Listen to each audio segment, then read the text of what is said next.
Welcome. My name's Heather Staines. I'm a state senator from Illinois. And I'm really happy to have you here joining the National Conference of State Legislators and the Pew Charitable Trusts for this webinar entitled Public Pension Management Tools in Action, Part 2, Borrowing and Other Innovative Approaches to Stabilize Costs and Fill the Gaps.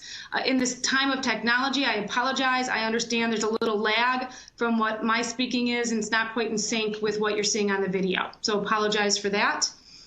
Again, my name's Heather Staines.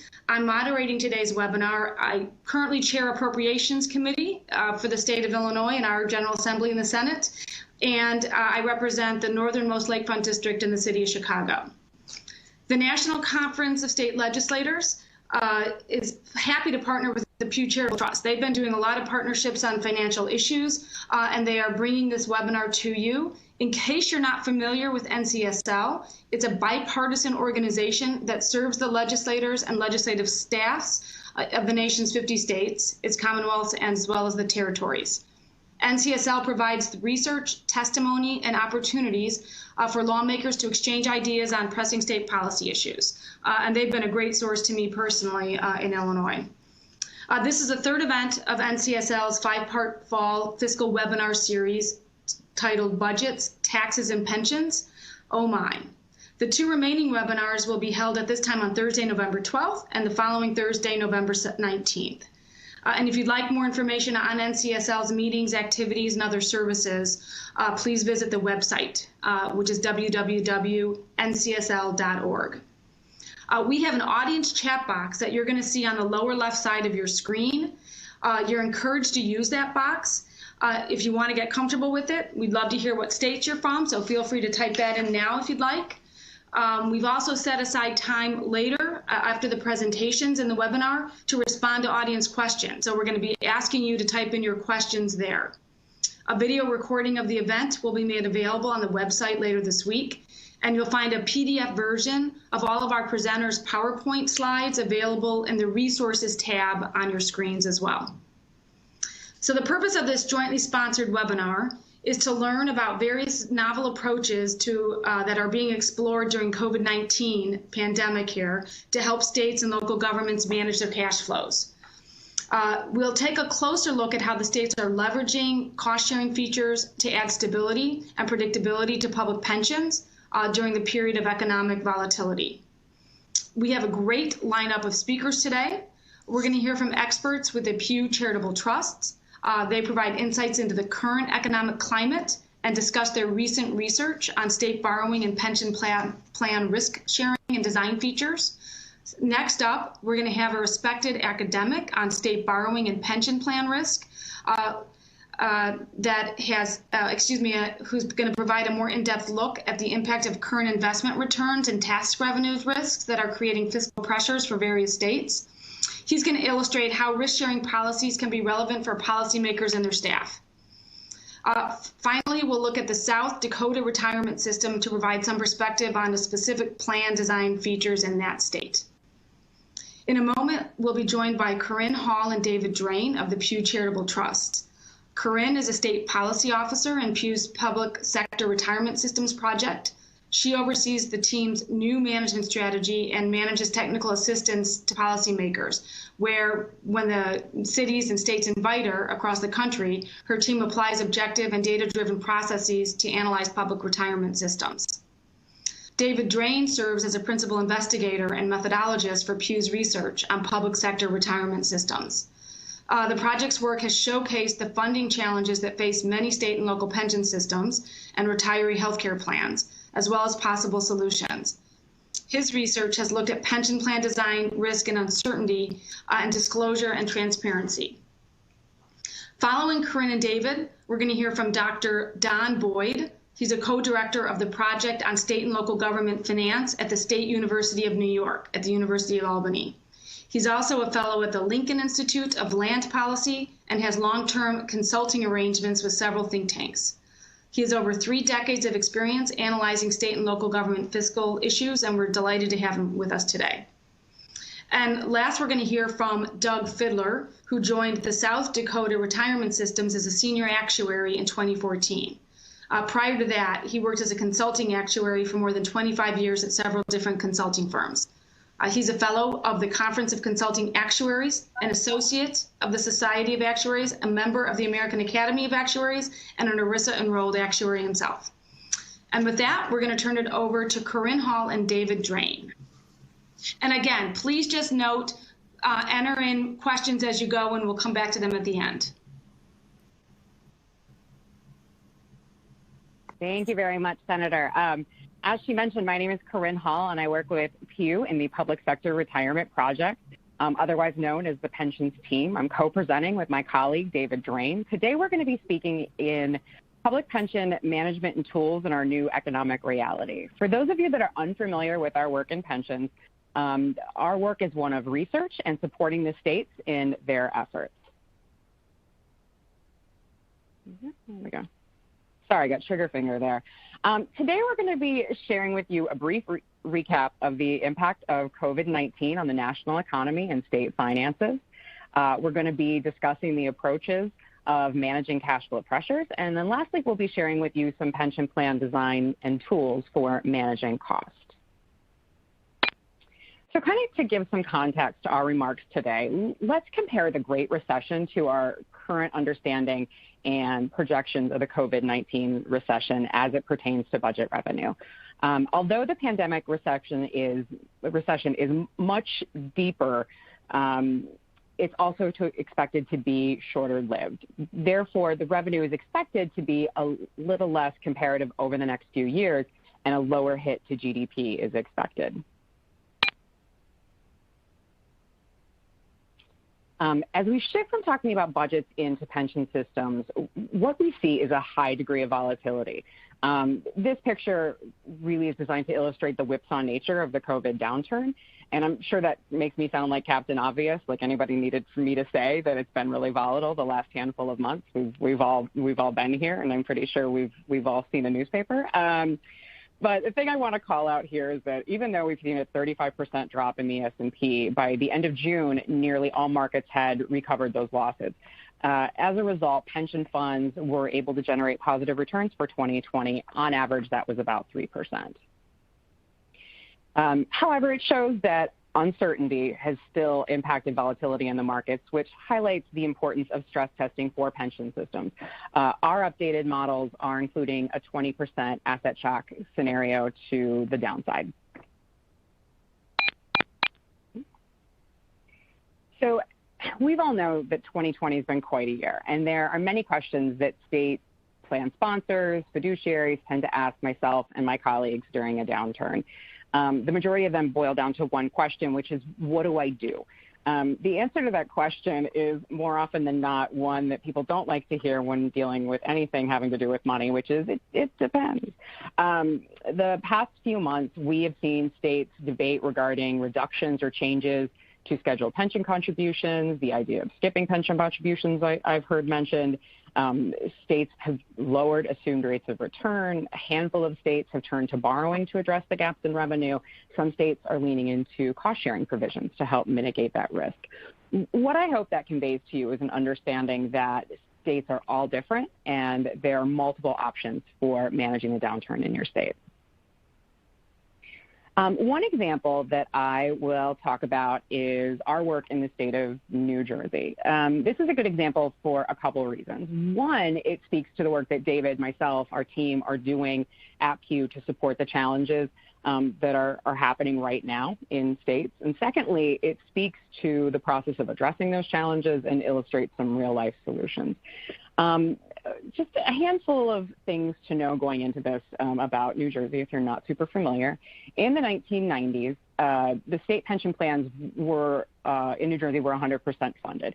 In response to some things going on in the state, officials increased worker benefits while also reducing those contributions. Between 2000 and 2017, the state made less than 25% of the required contributions, falling short about $30 billion over that time. To address that underfunding, the lawmakers in the state enacted substantial reforms in 2011 and committed to a ramp up of getting to their full pension payments by 2023. So pre-pandemic 2021 pension contribution payment was scheduled to be right around 4.7, which was a 20% increase over the 2020 contribution. And it was really important to the state based on the history. And then COVID happened, and there were some new decisions to make and some new challenges that I don't think anybody really saw coming. We were already working with the state of New Jersey when COVID had happened on some reforms they are considering in the state. And so our work pivoting to the topic of COVID happened. We were on a call, and the question was asked, if it was up to you and the choice came down to skipping a pension payment or borrowing to make it, what would you do? And I think this is my favorite example of what it's like to work at Pew, because I was the only Pew person. There were some other people on the call, and everybody was like, oh, I would do this because of this. I would do this because of this.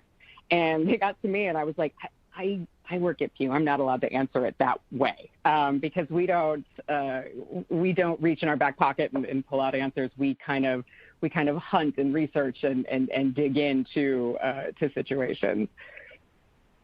In terms of, so that question came in and opened up a series of analyses for our team, starting with revenue forecasts, knowing that most states would be starting their July 1 revenue budget 10 or 20%, starting their July 1st year with revenues projected to be 10 or 20% less than they had thought about previously.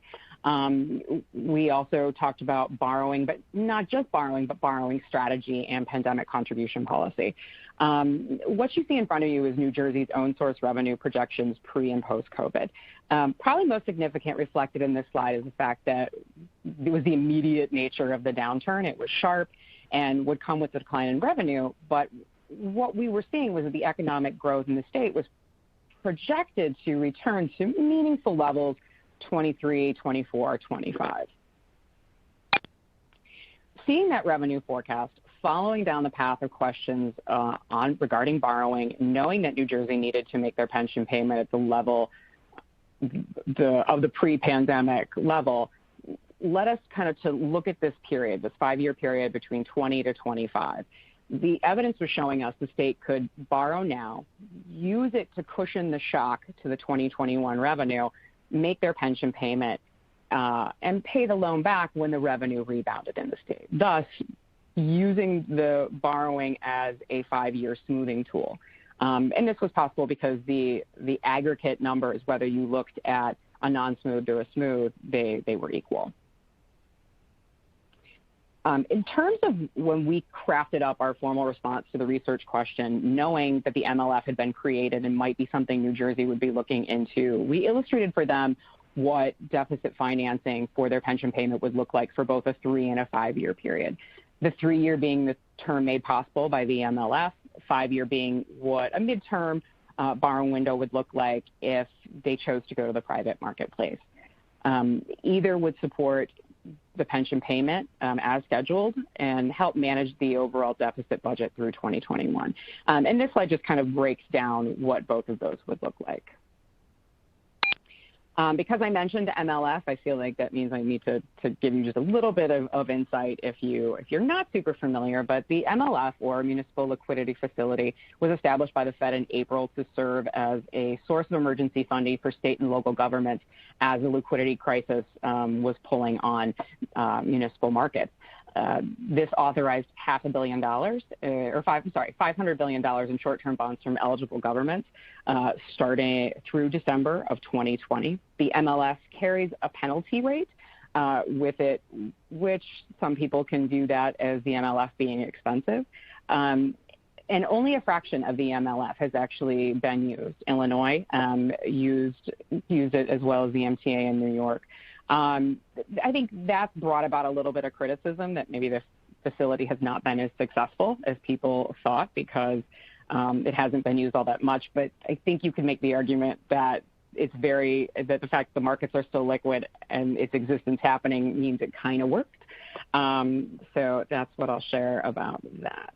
Kind of as I wrap up, just a couple things about New Jersey. Ultimately, the lawmakers in New Jersey decided to borrow $4.5 billion for their COVID 19 recessionary issues, they did decide to make their full pension payment contribution for 2021.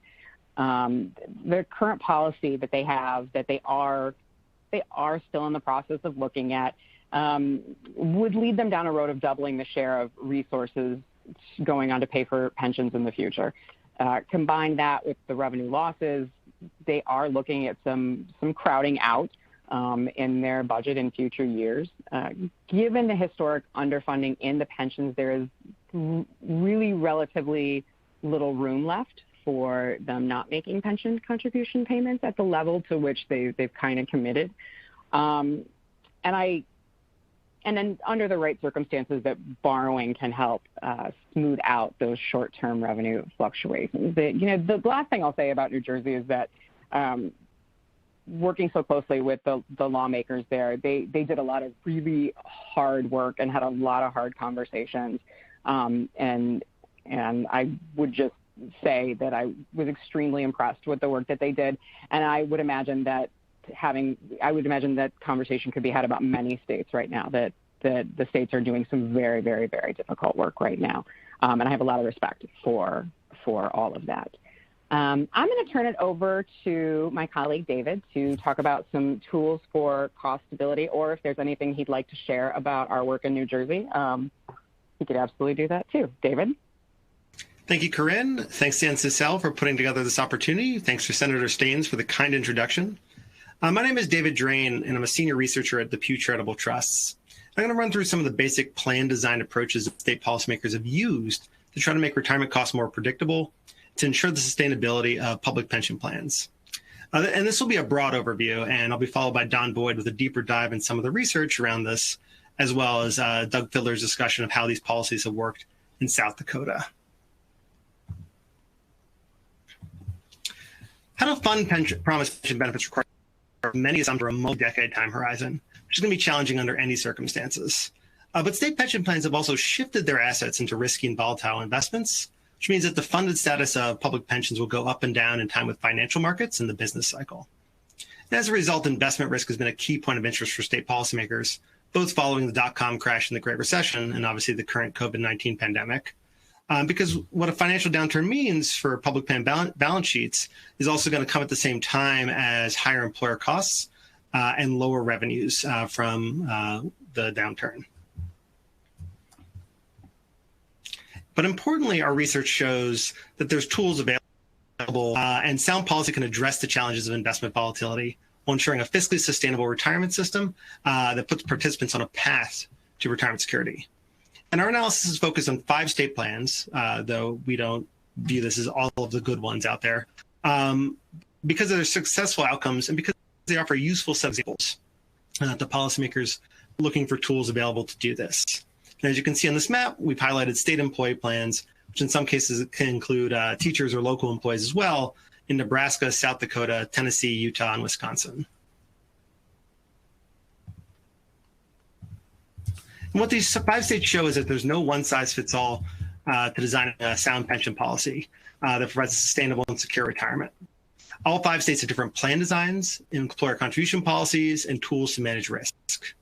2 of the 5 offer final average salary defined benefit plans, the traditional retirement option available in states. 2 of the 5 have side-by-side hybrids, which combines a defined benefit with a smaller defined contribution, and offers a cash balances.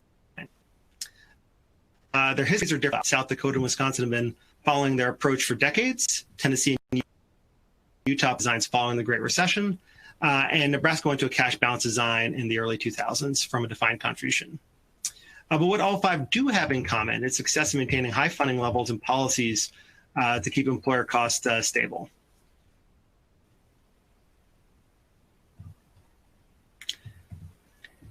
And looking at 2 other well-funded state retirement systems can show what we mean about policies that keep costs predictable. New York and North Carolina both have track records of making actuarially sound pension payments, and the result is that both states currently have among the highest funding levels based on the latest data. Both states also offer final average salary defined benefits, but don't have any of the variable benefit provisions that can help manage risk. And as a result, have less predictable costs going forward than South Dakota, Wisconsin, and Tennessee. And in particular, in a low return scenario where investments are just 5%, the employer cost of providing retirement benefits can go up by 4 to 5 percentage points in these two states. It's important to note that if policymakers are willing and able to handle that uncertainty in employer costs, as New York and North Carolina have done, both following the dot-com crash and the Great Recession, there's no reason to think that their approach won't be sustainable. What our research does show is that for states where policymakers are looking to have more predictable costs and to avoid uncertainty and volatility, maintaining retirement that offers a pension to, there are tools that do that. It's also useful to point out that what South Dakota, Tennessee, and Wisconsin have done is make costs more predictable rather than trying to get costs as low as possible. If everything goes as planned, the price of providing retirement benefits to workers will be higher in those three states than for New York and North Carolina. But what policymakers in those states have done is make the price of pensions predictable and less volatile.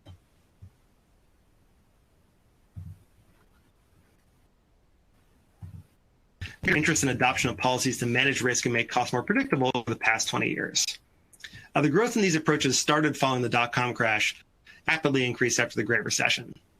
And we've been tracking two approaches that we see in states, either switching to alternative plan designs, most commonly side-by-side hybrids, and building in variable benefits and employee contributions into existing defined benefit plans.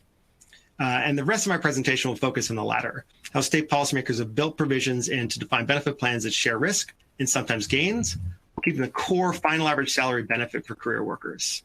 As you can see, 8 states had policies of this type in 2001, and that's more than doubled to 18 as of our latest data. When we talk about variable benefit designs, we're discussing plan designs that have a predetermined automatic approach to adjusting plan provisions, particularly employee contributions and post-retirement cost of living adjustments or COLAs, based on investment performance, funding levels, or other factors. We look at plans with predetermined rules rather than the many ad hoc adjustments to existing workers and retirees' benefits that were enacting following the Great Recession. Advance notice that benefits may change is important for many public employee participants who can better plan for their retirement and know their benefits may adjust, as well as for policymakers and budget officials who can know exactly what steps will be taken if a financial crisis or recession takes a bite of a public plan balance sheet. Transparency and communication are important tools to build on that, since these plan designs can add complexity for both workers and policymakers. Variable COLAs and variable employee contributions are the most common ways we see these benefits or benefit provisions applied, then are not universal. South Dakota is an example of the former, while Utah is and do both. Tennessee and Utah are also examples of how these policies can be built into the defined benefit portion of a side-by-side hybrid.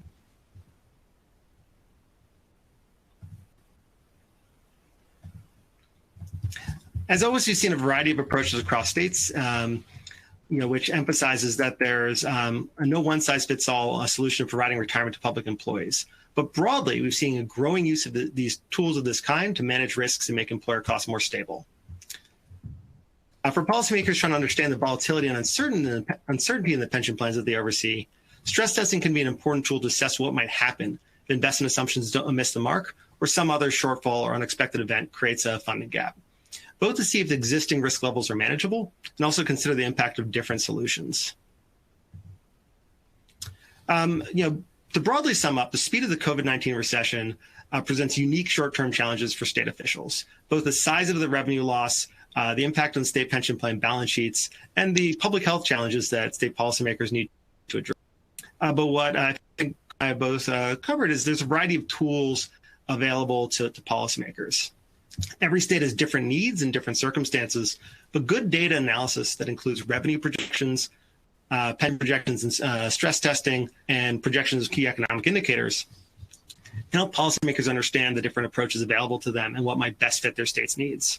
And borrowing and variable benefits are just two of the approaches we've seen states using to manage both short-term cash flow pressures and to build in sustainability to meet long-term obligations. With that, thank you so much for this opportunity to share our work. We look forward to questions and also to hear Don Boyd discuss his research. Thank you. Thank you very much. That was great. So I'm going to talk a little bit about some work done jointly with my colleagues Gang Chen and Imon Yin at University at Albany. And so we'll discuss, of course, two major risks to pension funding: investment returns and government ability to pay contributions. These risks are correlated, and I'll talk about that in a minute. Both are worrisome in the COVID-19 environment. Some risk and cost-sharing policies can lower the investment return risks to the employer, and stress testing government finances and pension finances can help identify and manage the fiscal risks. So this first graph presents some conclusions from work pioneered by my colleague Iman Yin.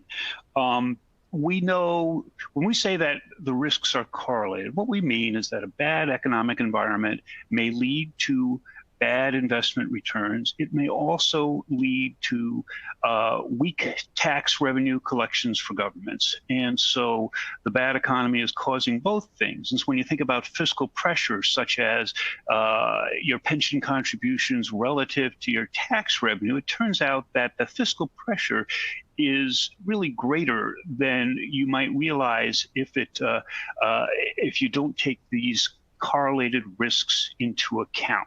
So what we have here is one of the measures we use to try to evaluate how much pressure there might be.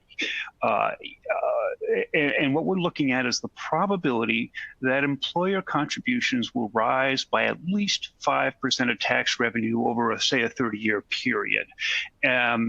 We do this for a prototypical plan where it starts out contributing 5% of tax revenue to its pension plan, which is a pretty sizable contribution. The plan looks very much like kind of an average U.S. plan. And so we're looking at the probability that the contributions will increase by 5 percentage points of tax revenue, which is really a more than doubling. And we look at it under different scenarios. So, well, and I should say the first question is, what does the typical actuarial report tell you about this probability? And the answer, unfortunately, is it's not discussed or not discussed much and often not quantified. There are people who do risk analyses, and some plans do very nice risk analysis. And I think thanks to Pew, more plans and governments may be doing so. This kind of analysis is really important. Investment advisors sometimes do it. And they do what's sometimes called Monte Carlo analysis. It's a way of generating thousands of scenarios under which investment returns vary. But they only look at the investment returns. And we model this. This is an important part of a lot of the modeling we do also. And in the example, this first bar in our graph shows you that under our scenario, this is a plan that has an expected return of 7.5% and has some reasonable variation in its annual investment returns. We call it a standard deviation of about 12%. There's about a 6.8% chance, that's the height of that first bar, about a 6.8% chance that sometime over 30 years, the employer contributions will double from their starting point, which are, is at least double or more. So that's kind of an insight that's important from this kind of analysis that you don't get from a typical actuarial report. However, and this is work that was pioneered by Iman, the truth is the risks are really greater than that. The risks of fiscal pressure are greater because often, not always, often stock markets are correlated with the economy. You can, of course, have a good stock market in a bad economy, and you can have a bad stock market in a good economy, but on average, they tend to be related over time in a way that compounds these risks. So we looked at a government that relies heavily on the sales tax. And this sales tax dominant government, not only does it face investment risk in its pension fund that will drive contributions up, but it faces risk in its tax revenue where tax revenue will undoubtedly fall short in the bad economic times. And what we found is that even in that scenario, now the risk really that contributions relative to tax revenue, when you consider that tax revenue will weaken, it's about 2.5 times as great as the risk you might think about from looking at the kind of standard, Monte Carlo analysis, the standard, sometimes called stochastic analysis. The other major insight from this work is that states that are heavily dependent on income taxes actually even face greater risk to their of fiscal pressure. And the reason for that is because many income taxes are kind of reliant upon financial markets in a compounding way. If you're in California or New York or Massachusetts or New Jersey, you probably don't need me to say anymore. You know exactly what I'm talking about, that financial markets drive capital gains. Capital gains affect the income tax revenue. If you're in Illinois, it's probably less of an issue. Capital gains tend to be a bit lower there, and the tax structure is currently flat, although of course a progressive structure is under debate.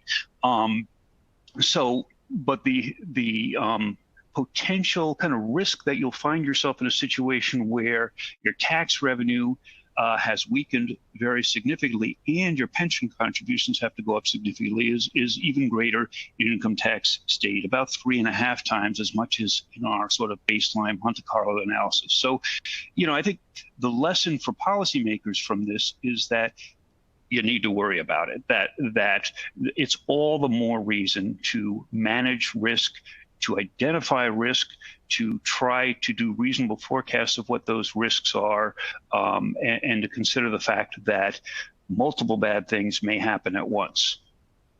So to talk a little bit more about investment return risks in the COVID-19 era, of course, you've already heard a little bit about how things have gone. At this point, pension plans appear to have, I don't want to say dodged a bullet, that's too strong, but at least they've dodged the first bullet.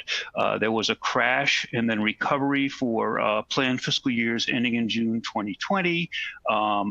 Milliman does track or constructs market value funded ratios for large public plans, and they estimated that the market value funded ratio of plans fell from just about 75% to 66% between December and March, thankfully due to the recovery in markets. Since then, it was up to about 71%. Not, again, the same exact numbers as actuaries would produce, but these are market value funded ratios. And as you know, Pew estimates that typical returns fell about 4 to 5% short in the year ending June. It's bad, but it's not a catastrophe so far on the investment side. And this year, depends on what day of the week you look at. Through yesterday, the S&P 500 was up about 5.5% since June, up a little bit more. That's a very decent start to the current fiscal year. So, it's at this point, it has not been awful. However, risks do abound. There are near-term COVID-19 and economic downsides. The low interest rate environment, we'll talk a little bit about that in a coming slide, appears to be here for a long time. Louise Shiner of the Brookings Institution and several of her colleagues have written about this in a fairly recent paper, and they've certainly concluded that long-term rates have come down. Well, we know they've come down, but are likely to stay down for a while. Public plans are about 70% or so invested in risky assets on average, and unless they lower return assumptions, which is certainly advice I would give them if it's possible to do, they're going to need to be heavily in risky assets to have any hope of hitting those return assumptions. And what that really means is that public plans are perched on a precipice. There's a long way down. So this graph just briefly provides a bit of information on the low interest rate environment. It's based actually on a recent report out of the Heller Hurwitz Economic Institute in the University of Minnesota. We've looked at it many ways, many people have. The important points, what it shows you is over the last roughly 20 years, the green line is what has happened to risk-free rates measured by the 10-year U.S. Treasury. And you can see that over that roughly 2-decade period, they fell from between 4 and 5% to down around 2% and even lower. And it's been a long-run fall. Even before this graph starts, they were falling. So risk-free rates, what you can take, what you can, essentially count on without taking risk, have come down dramatically. The blue line is kind of what the average public pension plan has done with its assumed investment return. The good news is that they have lowered those return assumptions. The bad news is they haven't lowered them by much. The red dashed line is the difference between the two, sometimes thought of as the risk premium that plans implicitly are assuming they can earn. That is, they assume they can earn a lot more above the risk-free rate than they used to. And again, the only way to accomplish that really is by having risky assets. So this is quite a dangerous situation, in my opinion. And meanwhile, there are tax revenue risks. I don't want to spend too much time on this because I have another graph I want to get to. But the good news is the economy has been better than the worst early estimates. The labor market's been better, and the stock market has not collapsed. State tax revenue has fallen about 3.6% year over year on the COVID-19 period, which is certainly not anywhere near as bad as the worst estimates expected, although there certainly is likely more bad news to come. Moody's has an alternative severe scenario in which the revenue shortfall that they had estimated in their plain old bad scenario of $450 billion, or their budget shortfall, would rise to more like $650 billion over 3 fiscal years in the severe scenario. That severe scenario is what they think would drive it would be a COVID-19 resurgence and more lockdowns and no fiscal stimulus, and both of those risks certainly seem sizable. So there's, there are plenty of further downsides from where we are, even though things are bad, but not as bad as we thought, and a lot of hard policy choices ahead. I too appreciate the really difficult choices policymakers have to make. In terms of pension contributions, the only other thing I would say is there are about 170 billion now annually. Even a significant temporary reduction in pension contributions is likely to make only a moderate dent in the size of problems policymakers have to attend to. So there's lots of cuts and/or tax increases ahead. My colleagues and I have done some work on risk-sharing policies. This has been supported by Arnold Ventures, and we're working with Pew going forward to move some of this work from prototypical plans into analyzing actual specific plans. And I just want to talk about a couple of the conclusions from this work. There's a lot going on. It's really been interesting. We've learned a lot. But what we have here is one way of thinking about the risk protection gained from risk-sharing policies. We constructed a prototypical plan. Again, it looks kind of average. It's not in any way, just bare bones or Spartan. We fleshed it out, so it's quite rich in terms of its features. But it's a kind of an average plan, and we asked, well, if it's investing in risky assets, how much might its contributions go up in a 5-year period, okay? And then we look at the worst 25% of cases, and that's the first bar is our baseline policy. It's just got a fixed call of 1.5% a year, and those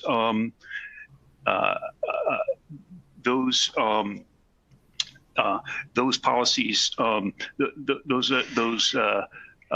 contributions would go up about 11.5%. And I see that we are running a little short on time, so I'm going to quickly zoom through the key conclusions of this. The 4 bars to the right of our baseline show how much contributions would go up in the employer contributions in the worst 25% scenarios for what we call contingent cause and contingent employee contributions. Those are fairly standard policies. The 4 bars to the right of that show more radical policies. And it's the more radical policies are the ones that attain substantial risk reduction for the employers. And that's worth knowing. That's not necessarily an argument in their favor, because risk reduction really involves risk transfer. It doesn't go away. It goes from the employer to the employee, and your employers as well as budget managers, and you need to think about, of course, your position as an employer.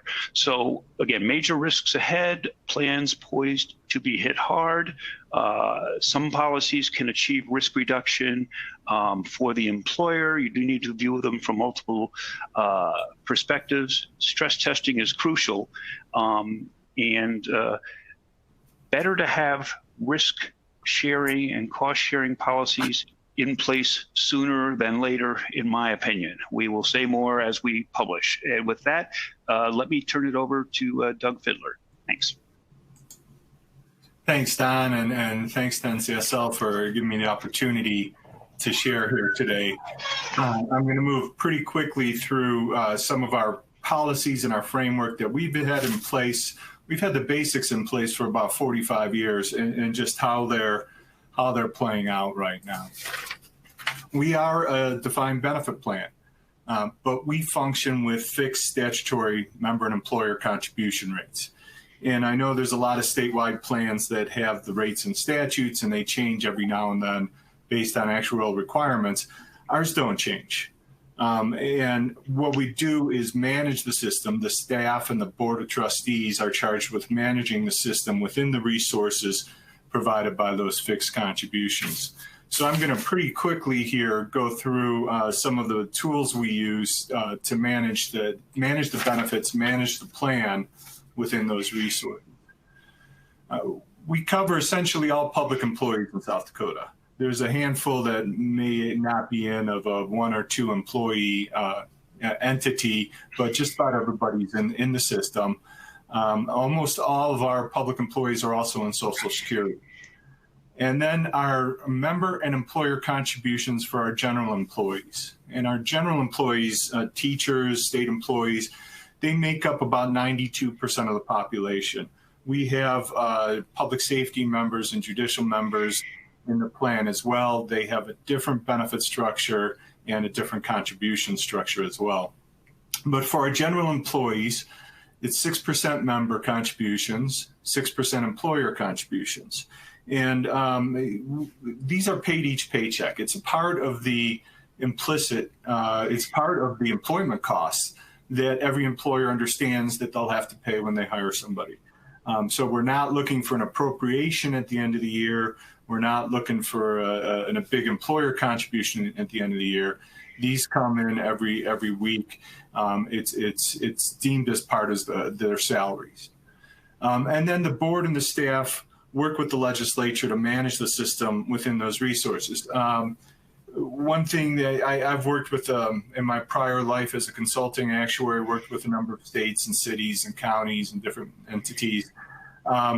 And one of the things that we think is key in South Dakota is when we're working with the legislature, we generally deal with one standing committee that handles all retirement legislation. It's a bipartisan, bicameral committee. We work to, and they work very closely with the Board of Trustees to evaluate any potential changes, any initiatives that are brought on behalf of the plan as well.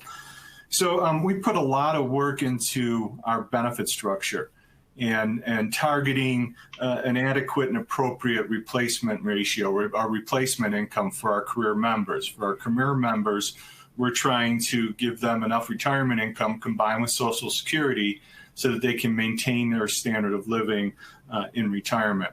Our short-term members, we've got some unique features that try to provide them an appropriate benefit level as well. But all of these are subject to some variable features, right? And I think both David and Don mentioned our variable COLA. That is the primary way that our benefits and our liabilities vary. And through that and a couple other features that I'll mention here, through our projections, we expect to stay fully funded, 100% when we compare our market value of assets to our actuarial liabilities in most economic situations. That most is underlined because we clearly recognize not all, and we try and regularly communicate that there are some conditions where we'll have to make additional changes. That became exceedingly clear in March as we watched the market stumble as well. The COLA is the primary variable feature. We also have a new variable feature added to our restructuring of benefits for members hired after 2017. And then the third piece is what we call our guardrails, right? We have statutory funding thresholds that tell us when we have to make changes to the plan.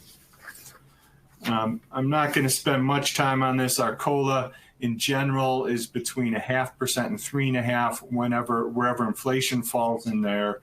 But that's when we can afford the full COLA range. We can't afford that right now.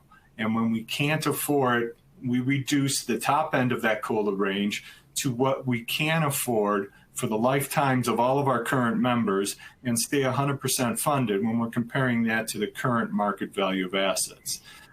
So the details here take you through the calculation for our next COLA, which we're able to match inflation with as well. And we had, through the 80s and 90s, migrated to a 3.1% fixed COLA. And then when the Great Recession hit, we made some changes to make that variable linked to inflation and the funded status. Those changes were challenged and upheld in court. And then we made some additional changes to the structure in 2017 so that we could avoid paying more than inflation, which is a pretty tough challenge because your investment returns are also linked to inflation. You know, back when we had a 3.1% fixed COLA, we had determined or estimated that about 25% of the cost of the plan was wrapped up in that COLA. So this is a pretty powerful feature to be able to vary this with what we can afford. One of the trends you see there in the last couple of years when we've had investment returns less than our long-term assumption, and we assume 6.5% for a long-term investment return assumption. The last couple of years we've fallen short of that with what the markets have done. And we're looking at the trend of that decreasing range and being able to afford a smaller COLA. And I'm going to come back to that in a second here when we talk about some of our periodic risk measurements and risk analysis as well.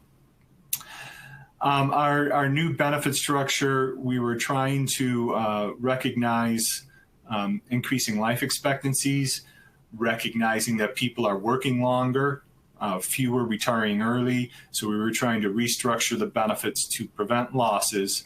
But by doing that, we were also able to increase our basic benefit formula.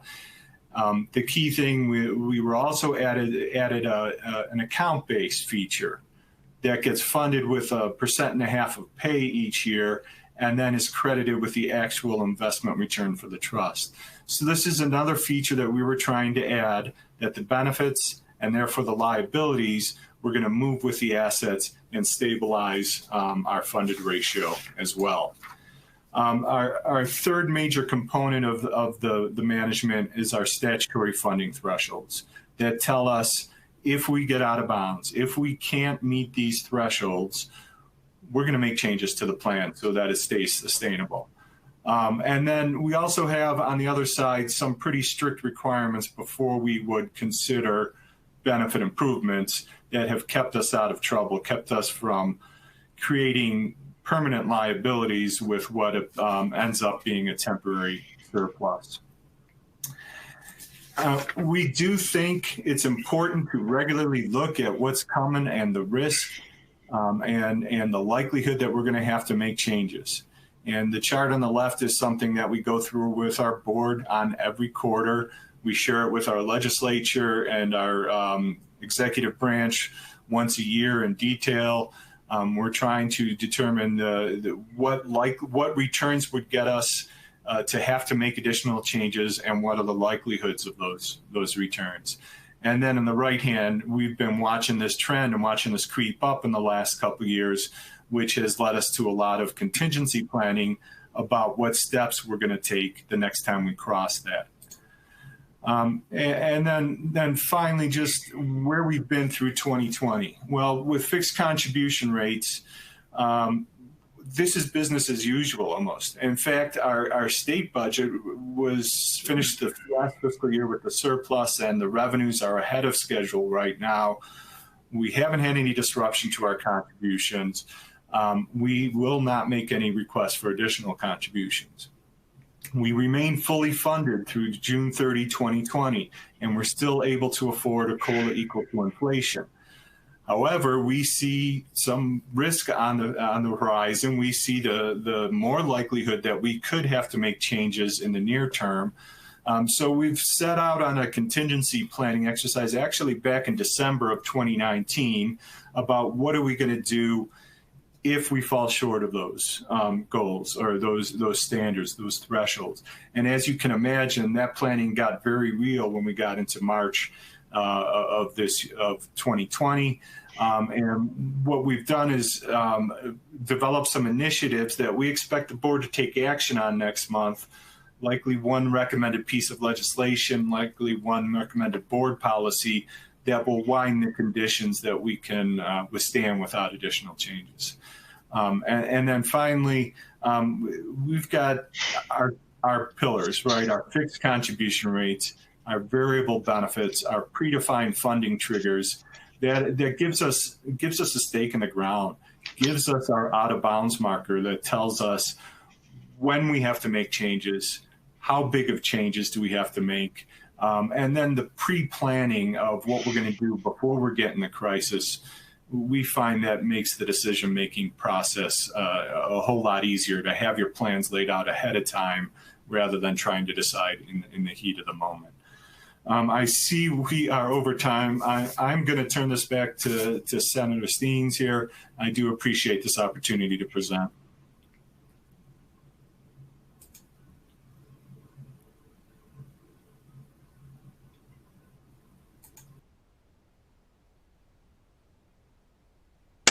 Thank you very much, Doug. That was terrific.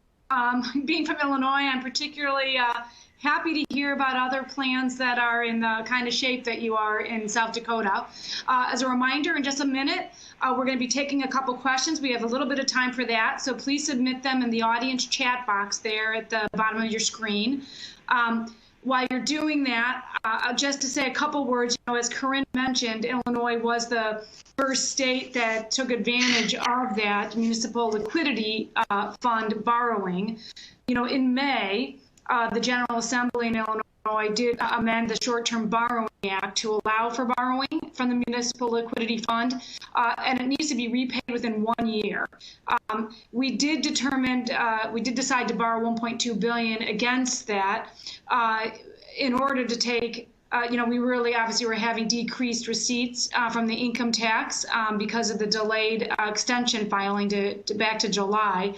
We will be repaying that, a large tranche of it in December and smaller tranches in January, February, March of next year.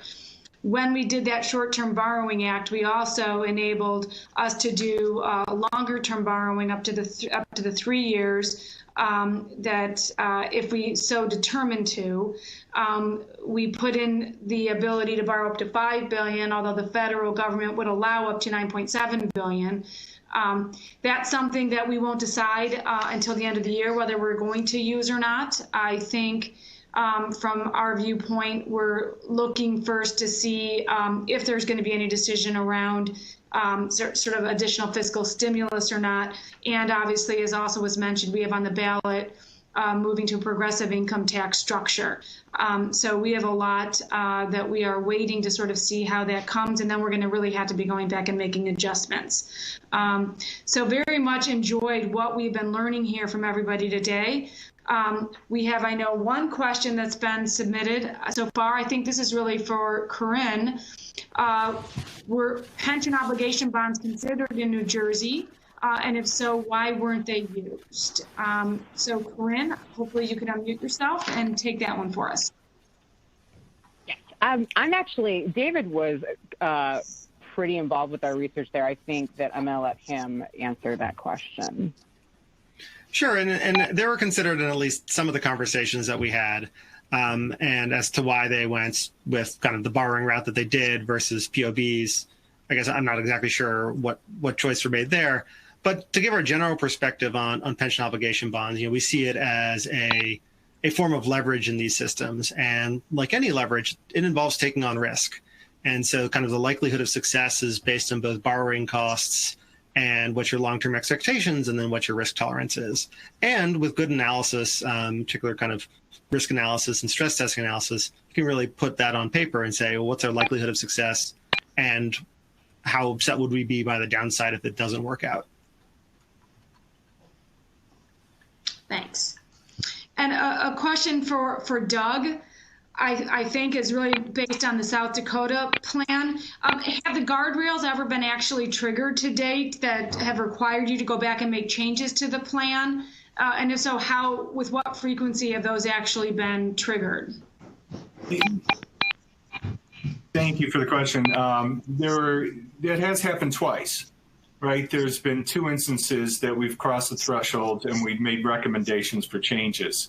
But the other side of that is that goes hand in hand with our board policy on benefit improvements. Through our history, we've made about 12 benefit improvements on the good side when we've crossed those thresholds. So yeah, it has led to some of our COLA tweaks, some of our COLA changes.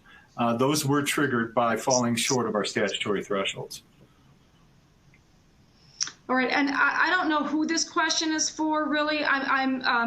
Another question wondering is, how many states have COLAs now that are variable? How many have gone to that kind of an approach? Does anybody know that?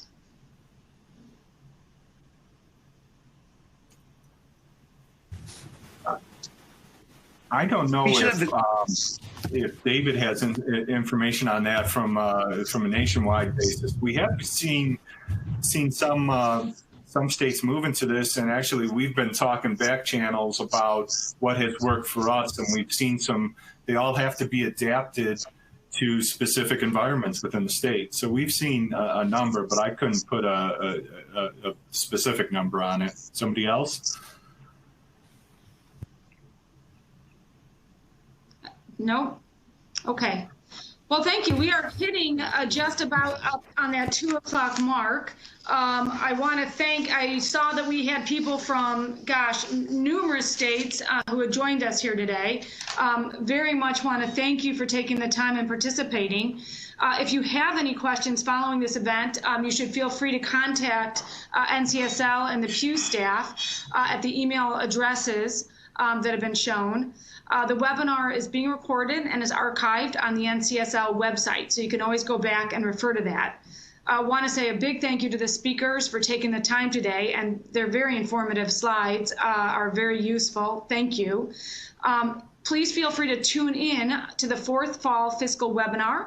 It's going to be on state budget and tax update, and it's Thursday, November 12th at the same time.